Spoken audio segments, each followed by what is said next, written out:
Yes, mayam handloom and handicraft ki video mayam ge marakta ngasi mayam da introduction tawjarke Muga Maraak Taibi hairiba sigi phi houbugi saktam ko.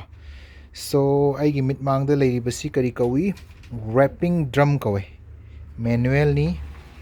Okay, aduga asi tawri basina phi houbugi process amani khoi che Dr. Kamlai manak ta lai bani phi houba yengbiu mayam kami ahum changa kan manual control tawraga phi houbugi kano du kan semi. So yam phajaba phi amani sigi phi ji karino hai taragadi Muga Maraak Taibi. Okay, asuju yam phajai. Okay,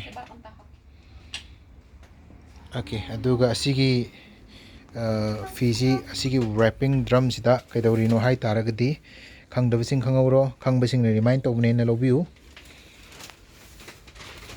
Okay, wrapping drum asigi achawbase asisi kainoni 108 inch ni pulapna magi circumference ko haibidi asida UP ai uhanjage asida UP yungibse asigi UP sidagi langhore UP dagi circumference amma phawbak complete se asisi 108 inch standard size akoi si leiri basi standard size ni aduga asida mayamna kanna ungiba yasalliba pot se yasalliba sina akoi na kadi kauge hai taragadi WRAPE BEAM kawi asina akoi gi handloom maduda thangaga pansan gidoba pot aduni aduga asidagi horen phi saba loiraga beam cloth beam da muk finish phi singdu loimak yaw higani aduga hajuisi asi leiri basidi khoi gi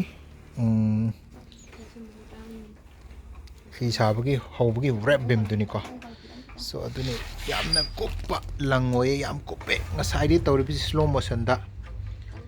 Okay, slow motion da penau gi thabang atene tawisi yam wana do somna kandisu yu naga pai ga sanga gani tawisi command piraga lepu haraga di lepi yare haraga di tawi khabar ga je thup tana haptana amarom de phi sab yam nungai bithabane amarom de di yengbe nungai re aduga ungi ba mising sidi khangde.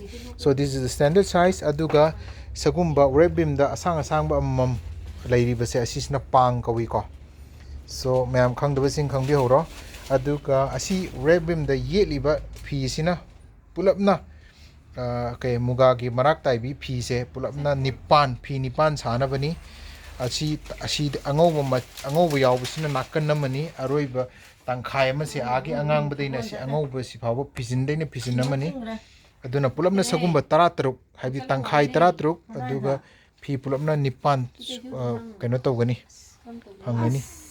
So this is it. So this is Muga Maraak Taibi wrapping drum manual. So thank you, like to subscribe to you, amasung love to you. Thank you.